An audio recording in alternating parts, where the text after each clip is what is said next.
আমাদের অনেক হিন্দু ভাই পুনর্জন্মকে অনেক যৌক্তিকভাবে যুক্তিযুক্তভাবে আমাদের সামনে পেশ করে থাকেন, কিন্তু সত্যিই কি পুনর্জন্ম যুক্তিযুক্ত?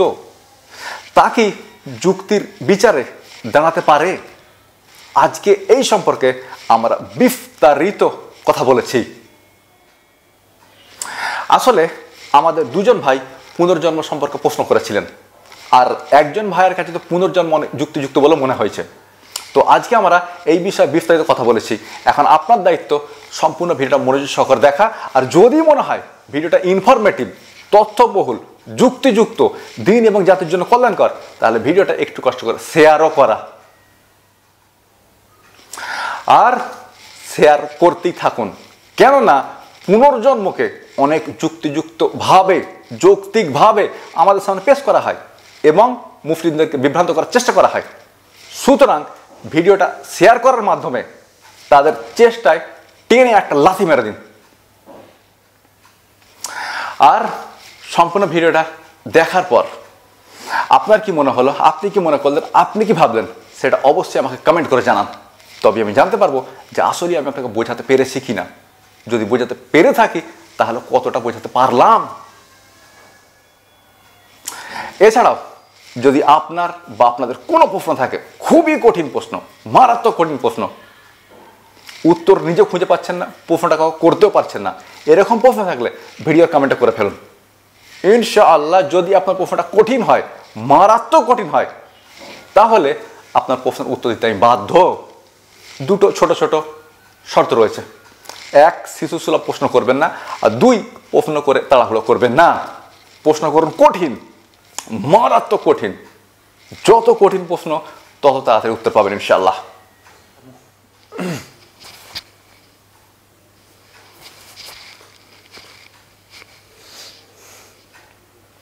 আসসালামু আলাইকুম। আমাদের একজন ভাই খুব সুন্দর একটা প্রশ্ন পাঠিয়েছেন। ভাই বলেছেন যে পুনর্জন্ম কি সত্যি হয়? আমাদের আরও একজন ভাই প্রায় এরই কাছাকাছি একটা প্রশ্ন করেছেন। ভাই বলেছেন যে আমার মতে গীতার তথ্যই সঠিক। আমার মতে গীতার তথ্যই সঠিক। আমার মতে তকদির হলো পূর্বজন্মের আমলনামা। বাকিটা আপনার উত্তরের অপেক্ষায় রইলাম। জি ভাই, অবশ্যই আলোচনা করব, আর বিস্তারিত আলোচনা করব। তবে ভাই ব্যাপারটা কি জানেন, অনেক সময় আমাদের কাছে আপাত দৃষ্টিতে বহু বিষয় যুক্তিযুক্ত মনে হয়। অনেক সময় আমাদের কাছে আপাত দৃষ্টিতে বহু বিষয় যুক্তিযুক্ত মনে হয়। যেমন যেমন আমাদের শরীরের 75 ভাগ পানি, তাই আমাদের 75 ভাগ পানি খাওয়া উচিত। আপাত দৃষ্টিতে এটা যুক্তিযুক্ত মনে হচ্ছে, শুনতেও ভালো লাগছে। কিন্তু আমাদের শরীরের তো প্রায় 70% মতো হাড়, আমাদের শরীরের প্রায় 70% মতো হাড়। তো তাহলে কি এখন এটা বলবেন যে আমাদের প্রতিদিন 70% হাড় খাওয়া উচিত? অনেক সময় বহু বিষয় আমাদের কাছে আপাত দৃষ্টিতে যুক্তিযুক্ত মনে হলেও একটু গভীরভাবে চিন্তা ভাবনা করলে দেখা যাবে ওই যুক্তিযুক্ত বিষয়টাই অযৌক্তিক। তেমন একইভাবে আজকে বহু মানুষ পৃথিবীতে কষ্ট পাচ্ছে। কেউ গরিবের জন্য কষ্ট পাচ্ছে, কেউ খাবার না পেয়ে কষ্ট পাচ্ছে, বিভিন্নভাবে মানুষ কষ্ট পাচ্ছে। এখন দেখে মনে হতে পারে যে এই লোকগুলো কষ্ট পাচ্ছে কেন, এই লোকগুলো কষ্ট পাচ্ছে কেন। এর একটা ব্যাখ্যা হতে পারে যে এই লোকগুলো আগের জন্মে খারাপ কাজ করেছিল, এই জন্মে তার শাস্তি ভোগ করছে। এমনটা আপাতদৃষ্টিতে শুনতে ভালো লাগে। আর এখান থেকেই পুনর্জন্মের কনসেপ্টটা আমাদের সামনে এসেছে। পুনর্জন্মের বিষয়টা ভগবদ্গীতায় রয়েছে, বৃহদারণ্যক উপনিষদে রয়েছে। বৃহদারণ্যক উপনিষদ 4:4-3, মানে 4 নম্বর ব্রাহ্মণের 4 নম্বর অধ্যায়ের 3 নম্বর শ্লোক, 4:4-3 বৃহদারণ্যক উপনিষদ। ভগবদ্গীতা তো রয়েছে, ভগবদ্গীতা 2 নম্বর অধ্যায়ের 22 নম্বর শ্লোকে বলা হচ্ছে যে মানুষ যেরকম পুরনো জামা কাপড় ছেড়ে দিয়ে নতুন জামা কাপড় ব্যবহার শুরু করে, ঠিক তেমনভাবে আত্মাও পুরনো দেহ ছেড়ে দিয়ে নতুন দেহ গ্রহণ করে। আপাত দৃষ্টিতে এটা শুনতে ভালো মনে হলেও, আপাত দৃষ্টিতে যুক্তিযুক্ত মনে হলেও, একটু গভীরভাবে চিন্তা ভাবনা করে দেখা যাবে বিষয়টা আসলে সম্পূর্ণ অযৌক্তিক। বিষয়টা সম্পূর্ণ অযৌক্তিক। চলুন একটা উদাহরণ দিয়ে যাক। ধরুন আমরা এখন জীবিত রয়েছি, আমরা মারা যাব, আবার জন্মাবো। মানে আমি এখন জীবিত রয়েছি, কিন্তু মরার পর আমি আবার জন্মাবো। যদি এই ঘটনাটা সত্যি হয় প্রত্যেকের ক্ষেত্রে, যে আমরা যারা আজকে বেঁচে রয়েছি তারা মরার পর আবার জন্মাবো, তাহলে আজকে মানুষের সংখ্যা পৃথিবীতে প্রায় 800 কোটি। আজ থেকে 50 বছর পরও 800 কোটি থাকারই কথা, কারণ আমরা মরে তো আমরাই জন্মাবো। 800 কোটি থাকার কথা, কিন্তু এমনটা কি সম্ভব হবে? আজ থেকে 50 বছর পর কি পৃথিবীর জনসংখ্যা একই থাকবে? আপনার কি মনে হয় একই থাকবে? আজ থেকে 100 বছর আগে মানুষের সংখ্যা যত ছিল, আজকে কি মানুষের সংখ্যা তত? আরে ইয়ার কারা স্যাটার ফাল কি জানি। যাই হোক, আজ থেকে 100 বছর আগে পৃথিবীতে মানুষের সংখ্যা যত ছিল, আজকে কি মানুষের সংখ্যা ঠিক ততই রয়েছে? আমরাই জন্মাচ্ছি, আমরাই মরবো, আমরাই জন্মাবো, আবার মরবো, আবার জন্মাবো। তার মানে আজকে মানুষের সংখ্যা যত, আজ থেকে 100 বছর আগেও ঠিক ততই থাকার কথা ছিল, কারণ ওরাই তো মরে, ওরাই তো জন্মেছে। কিন্তু ব্যাপারটা কি এমন? আজ থেকে 100 বছর আগে মানুষের সংখ্যা যত ছিল, আজকেও কি মানুষের সংখ্যা ঠিক তত রয়েছে? না, বরং দ্বিগুণ হয়ে গেছে। তাহলে দ্বিগুণ হলো কেন? একই থাকার কথা ছিল তো। যারা জন্মাচ্ছে তারাই মরছে, তারাই জন্মাবে, তাহলে তো সংখ্যাটা একই থাকার কথা ছিল। সংখ্যা বাড়লো কিভাবে? কেন 400 কোটি থেকে আজকে আমরা 800 কোটি হয়ে গেলাম?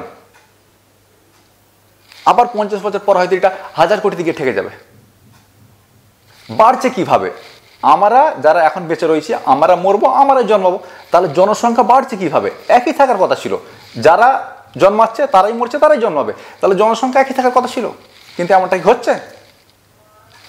না, এমনটা হচ্ছে না।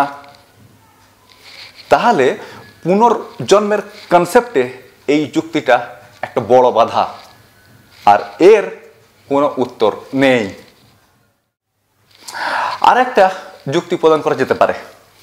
যেমন ধরুন, মনে করুন আগের জন্মে কেউ পাপ করেছিল, তো এই জন্মে সে শাস্তি ভোগ করছে। এখন শাস্তি ভোগ করার পর তার তো শাস্তি শেষ হবে, মানে শেষ হবে তো শাস্তিটা। মনে করুন আগের জন্মে অনেক পাপ করেছিল এবং সে এই জন্মে শাস্তি ভোগ করছে, বিভিন্নভাবে সে কষ্ট পাচ্ছে, বিভিন্নভাবে সে কষ্ট পাচ্ছে। ভালো কথা, কষ্ট পেয়ে তার শাস্তি তো শেষ হবে, একদিন মারা গেল, তো তার তো মুক্তি পেয়ে যাওয়ার কথা ছিল। পাপ করেছিল আগের জন্মে, এই জন্মে কষ্ট ভোগ করে নিয়েছে, তার তো মুক্তি পেয়ে যাওয়ার কথা ছিল। এই হিসাবে তারা জন্মানোর কথা নয়। তার মানে মানুষের সংখ্যা দিন দিন কমে যাওয়ার কথা ছিল, কারণ আগের জন্ম পাপ করেছি, এই জন্মে শাস্তি ভোগ করে নিচ্ছি। আগের জন্ম পাপ করেছি, এই জন্মে শাস্তি ভোগ করে নিচ্ছি, তারপর আমার মুক্তি পেয়ে যাওয়ার কথা ছিল, আর আমার জন্মানোর কথা নয়। কিন্তু মানুষের সংখ্যা বাড়ছে, কমে যাওয়ার কথা ছিল এই হিসাবে। শাস্তি ভোগ করে শাস্তি শেষ, আমি মুক্তি পেয়ে যাব, আমার আর জন্মানোর কথা ছিল না। তার মানে মানুষের সংখ্যা কমে যাওয়ার কথা ছিল, কিন্তু সংখ্যা বাড়ছে কেন? বলা হয়ে থাকে যে আগের জন্মে যারা পাপ করেছিল, এই জন্মে তারা শাস্তি ভোগ করবে, ভোগ করার পর তো আমি মুক্তি পেয়ে যাব।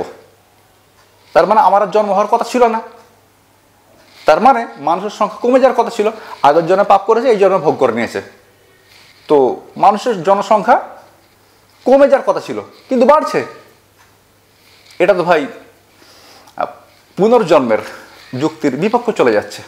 মানুষের সংখ্যা কমার জায়গায় বাড়ছে, তার মানে পুনর্জন্ম আবারও একবার যুক্তি বিরোধী প্রমাণ হলো। বলা হয়ে থাকে যে আমরা যারা পাপ করব, আমরা পরবর্তী জন্মে কুকুর শিয়াল হয়ে জন্মাবো। আমরা যারা আজকে পাপ করছি, আমরা পরবর্তী জন্মে কুকুর শিয়াল হয়ে জন্মাবো, বা আরো নিচু শ্রেণীর প্রাণী হয়ে জন্মাবো। এটা আপাত দৃষ্টিতে মনে হয় তো ঠিকই, পাপ করলে তার শাস্তি তো পেতে হবে, তো আমরা পরবর্তী জন্মে কুকুর শিয়াল হয়ে জন্মাবো বা আরো নিচু শ্রেণীর প্রাণী হয়ে জন্মাবো। ভালো কথা। আপনি আমাকে বলুন যে পৃথিবীতে পাপ আজ থেকে 200 বছর আগে যা ছিল এখন তাই আছে নাকি বেড়েছে? উত্তর হবে পাপ বেড়েছে। মানে এর পরবর্তী জন্মে আমরা যারা পাপ করছি, মানে এই জন্ম আমরা যারা পাপ করছি, এর পরবর্তী জন্মে আমরা কুকুর শিয়াল হয়ে জন্মাবো। মানে মানুষের সংখ্যা কমে যাওয়ার কথা ছিল, কিন্তু মানুষের সংখ্যা লাগাতার বাড়ছে। মানুষের সংখ্যা লাগাতার বাড়ছে, কমছে না কেন? মনে করুন 1900 সালে মানুষ যা পাপ করেছিল, আজকে পাপের পরিমাণ অনেক বেশি। তো 1900 সালে যারা পাপ করেছিল তারা এই জন্মে, মানে এখন তাদের কুকুর শিয়াল হয়ে জন্মানোর কথা ছিল, বা আরও নিচু শ্রেণীর প্রাণী হয়ে জন্মানোর কথা ছিল। তার মানে মানুষের সংখ্যা কমে যাওয়ার কথা ছিল, কারণ তারা তো মানুষ থেকে কুকুর শিয়াল হয়ে যাচ্ছে না। তো মানুষের সংখ্যা কমে যাওয়ার কথা ছিল, কিন্তু মানুষের সংখ্যা বাড়ছে। এটাও তো যুক্তি বিরোধী। মানুষের সংখ্যা কমে যাওয়ার কথা ছিল। তো ভাই, পুনর্জন্ম সম্পূর্ণ একটা যুক্তি বিরোধী বিষয়। আপাত দৃষ্টিতে যুক্তিযুক্ত মনে হলেও মোটেও তা যুক্তিযুক্ত নয়, বরং তা অযৌক্তিক একটা বিষয়।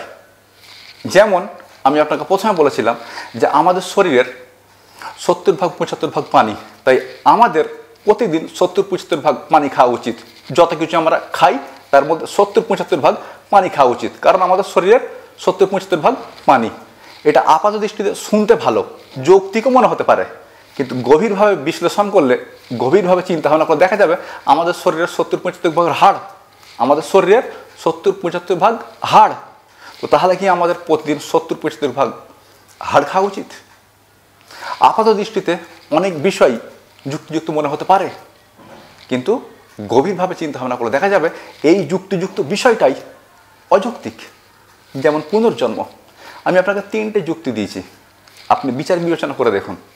3টে যুক্তিতে পুনর্জন্ম দাঁড়াতে পারছে না। পুনর্জন্মের পক্ষে যে যুক্তিগুলো দেওয়া হয়, এই 3টে যুক্তি সমস্ত যুক্তিকে খণ্ডন করে দিল। আমি বলছি না আমার যুক্তি সঠিক, আপনি আমার যুক্তির বিরুদ্ধে যুক্তি দাঁড় করান, অথবা আমার যুক্তিগুলোকে নিয়ে একটু বিচার বিবেচনা করুন, এবং কার যুক্তিটা বেশি যুক্তিযুক্ত মনে হয় সেটাও চিন্তা ভাবনা করার আবেদন থাকলো। আপনি বলেছেন যে গীতার তথ্যই আমার কাছে সঠিক বলে মনে হয়েছে। ভাই, আমার কাছে সঠিক বলে মনে হতো, কিন্তু সমস্যা হচ্ছে ভাগবত গীতায় কমপক্ষে 30টা বৈজ্ঞানিক ভুল আছে। 30টা বৈজ্ঞানিক ভুল আছে, আর এগুলো ছোট ছোট ভুল নয়, মারাত্মক মারাত্মক ভুল। যদি বলেন কীরকম ভুল, ভাগবত গীতার 10 নম্বর অধ্যায়ের 21 নম্বর শ্লোকে আসুন। ভুলটা কত মারাত্মক একবার কল্পনা করতে পারবেন। তো 21 নম্বর শ্লোকে বলা হচ্ছে, প্রথম সংস্কৃত শ্লোকটা দেখুন। 21 নম্বর শ্লোকে বলা হচ্ছে নক্ষত্রনা মাহাংসসি, নক্ষত্রনা মাহাংসসি। ভগবান শ্রীকৃষ্ণ বলছেন যে নক্ষত্রদের মধ্যে আমি চন্দ্র, নক্ষত্রদের মধ্যে আমি চাঁদ। নক্ষত্রদের মধ্যে আমি চাঁদ, নক্ষত্রদের মধ্যে আমি চাঁদ। চাঁদ তো নক্ষত্রই নয়, চাঁদ উপগ্রহ। যদি যদি যদি গ্রহকে নক্ষত্র বলা যেত তবু একটা মানানসই হতো, যে বাবু ঠিক আছে গ্রহকে নক্ষত্র বলা হয়েছে, উপগ্রহকে নক্ষত্র বলা হবে? উপগ্রহকে নক্ষত্র বলা হবে? আর যাই হোক, প্রথমে একবার ইংরেজি অনুবাদটা দেখে নিন। দেখুন, আমি যে অনুবাদটা করেছি সেই অনুবাদটাই ওখানে দেখা যাচ্ছে। ওখানেও এটাই বলা হচ্ছে যে ভগবান শ্রীকৃষ্ণ বলছে নক্ষত্রদের মধ্যে আমি চাঁদ, অথচ চাঁদ নক্ষত্রই নয়, গ্রহ নয়, উপগ্রহ মাত্র। তারপরও বলা হচ্ছে চাঁদ নক্ষত্র। আচ্ছা, ইংরেজি অনুবাদ দেখে নিয়েছেন? কেউ বলতে পারেন যে ইংরেজি অনুবাদ ভুল রয়েছে, মানে কেউ বলতে পারেন যে ইংরেজি অনুবাদে হয়তো ভুল রয়েছে। আমি আপনাকে প্রভুপাদের বাংলা অনুবাদ দেখাচ্ছি। এটা ইস্কনের প্রভুপাদের বাংলা অনুবাদ। দেখুন, এখানে একই কথাই বলা হচ্ছে, নক্ষত্রদের মধ্যে আমি চাঁদ। একই কথাই বলা হচ্ছে, নক্ষত্রদের মধ্যে আমি চাঁদ। এখন আপনি ঠিক করে নিন যে চাঁদ নক্ষত্র, গ্রহ নাকি উপগ্রহ। তারপরও যদি এই গীতার তথ্য আপনার কাছে সঠিক বলে মনে হয় তো ভাই হতে পারে। যাই হোক, আপনাকে পবিত্র কোরআনের কয়েকটা আয়াত দেখাচ্ছি। আয়াতগুলো একবার দেখুন। 17 নম্বর নাহাল, আয়াত নাম্বার 69। আল্লাহ সুবহানাহু ওয়া তাআলা বলছেন যে ইন্না ফি যালিকা লায়াতিল লিকাওমি ইয়াতাফাক্কারুন, এই কোরআনের আয়াতগুলো তাদের জন্য যারা চিন্তা ভাবনা করে। এই কোরআনের আয়াতগুলো তাদের জন্য যারা চিন্তা ভাবনা করে। পবিত্র কোরআনে এও বলা হচ্ছে 7 নম্বর সূরা আরাফ আয়াত নাম্বার 176 লাআল্লাহুম ইয়াতাফাক্কারুন। আল্লাহ সুবহানাহু ওয়া তাআলা বিভিন্ন বিষয় কোরআনে বর্ণনা করেছেন যেন তোমরা চিন্তা ভাবনা করো, যেন তোমরা চিন্তা ভাবনা করো। মানে চিন্তা ভাবনা করাকে আল্লাহ সুবহানাহু ওয়া তাআলা প্রমোট করেছেন, যেন তোমরা চিন্তা ভাবনা করো। এছাড়াও 6 নম্বর সূরার 50 নম্বর আয়াতে আল্লাহ সুবহানাহু ওয়া তাআলা বলছেন যে আফালা ইয়াতাফাক্কারুন, তোমরা কি চিন্তা ভাবনা করবে না? আফালা ইয়াতাফাক্কারুন, তোমরা কি চিন্তা ভাবনা করবে না? এছাড়াও আল্লাহ সুবহানাহু ওয়া তাআলা আরো বলেছেন পবিত্র কোরআনের 47 নম্বর সূরা মুহাম্মদ আয়াত নম্বর 24 আল্লাহ তাআলা বলছেন যে আফালা ইয়াতাদাব্বারুল কুরআনা, তারা কি কোরআন সম্পর্কে চিন্তা ভাবনা গবেষণা করে না? আম আলা কুলুবিন আকফালুহা, নাকি তাদের মস্তিষ্কে তালা মারা আছে? তো ভাই চিন্তা ভাবনা করুন। চিন্তা ভাবনা যত গভীর হবে তত বিষয়গুলোকে বুঝতে সুবিধা হবে। আপাত দৃষ্টিতে অনেক বিষয়ই যুক্তিযুক্ত মনে হতে পারে, কিন্তু একটু গভীরভাবে চিন্তা ভাবনা করলে, গভীরভাবে বিচার বিশ্লেষণ করলে দেখা যাবে ওই যুক্তিযুক্ত বিষয়টাই মূলত অযৌক্তিক। যেমন আপাত দৃষ্টিতে পুনর্জন্ম আমাদের কাছে যুক্তিযুক্ত মনে হতে পারে, কিন্তু যুক্তির বিচারে গভীরভাবে বিচার বিশ্লেষণ করলে পুনর্জন্ম যুক্তিতে দাঁড়াতে পারবে না, বরং তা অযৌক্তিক বলে মনে হবে। এখন এখানে অনেক প্রশ্ন উঠতে পারে যে আপনি পুনর্জন্ম বিশ্বাস করেন না, এই জন্য আপনি পুনর্জন্মকে অযৌক্তিক বলছেন, এমনটা বলতে পারেন। কিন্তু ভাই আমি যে যুক্তিগুলো প্রদান করেছি সেগুলো তো অযৌক্তিক নয়, আপনি আমার যুক্তিগুলোকে খণ্ডন করে দিন। তাহলে এখানে প্রশ্ন হতে পারে যে ইসলামের কনসেপ্টটাও তো অযৌক্তিক বলে মনে হতে পারে, সেটাও তো আনসাইন্টিফিক বলে মনে হতে পারে। পরকাল কে দেখেছে যে ইহকালে যে পাপ করবে তার শাস্তি হয় পরকালে? না না না, এমনটা বলা হয়নি। ইহকালে যে পাপ করবে তার শাস্তি দুনিয়াতেও হবে এবং আখিরাতেও হবে। ইসলাম বিভিন্ন শাস্তির জন্য আইন প্রণয়ন করেছে যে অমুক শাস্তি, অমুক পাপের অমুক শাস্তি, বা অমুক অন্যায়ের অমুক শাস্তি, বা অমুক অপরাধের অমুক শাস্তি, অমুক অপরাধের অমুক শাস্তি, অমুক অপরাধের অমুক শাস্তি। এভাবে বিভিন্ন অপরাধের শাস্তি প্রণয়ন করেছে। এই শাস্তি পাওয়া সত্ত্বেও আখিরাতে সে শাস্তি পাবে। যদি পৃথিবীতে সে বেঁচেও যায় আখিরাতে সে শাস্তি পাবে। তো ইসলাম শুধুমাত্র পরকালের ভরসায় সবকিছুকে ছেড়ে দেয়নি। এখন প্রশ্ন হচ্ছে জাহান্নাম যে সত্য, জাহান্নাম যে আছে, এটা আমরা বুঝবো কিভাবে? বিজ্ঞান জানলেই বুঝতে পারবেন। এই সম্পর্কে আমার ভিডিও রয়েছে, একটু 15-20 দিন আগে আমার পেজে যান বা আমার ইউটিউব চ্যানেলে যান, 15-20 দিন আগে চলে যান, এই সম্পর্কে আমার ভিডিও রয়েছে। জাহান্নামের বৈজ্ঞানিক ভিত্তি, জাহান্নাম সম্পর্কে বিস্তারিত আলোচনা করেছি, ভিডিওটা গিয়ে একবার দেখে আসুন। যাই হোক ভাই, আমাদের আজকে এলাকাতে চিল্লাচিল্লি অনেক বেশি হচ্ছে, সম্ভবত আওয়াজগুলো ভিডিওতে আসছেও। কখন কে স্যাটার ফেলছে, কখন ঝগড়া লেগে যাচ্ছে পাশের বিল্ডিংয়ে, কখন এই বিল্ডিংয়ে ঝগড়া হচ্ছে। তো ভাই আলোচনা শেষ করছি। আমার মনে হয় আপনারা যারা দুজন প্রশ্ন করেছিলেন পুনর্জন্ম সম্পর্কে, আপনারা আপনাদের প্রশ্নের উত্তর মনে হয় পেয়ে গেছেন। মানে আমার মনে হচ্ছে পেয়ে গেছেন, অন্তপক্ষে আমার মনে হচ্ছে। বাকিটা নিজেরা চিন্তা ভাবনা করে দেখুন, বিচার বিবেচনা করুন। আপাত দৃষ্টিতে চিন্তা ভাবনা করবেন না, বরং গভীরভাবে চিন্তা ভাবনা করবেন।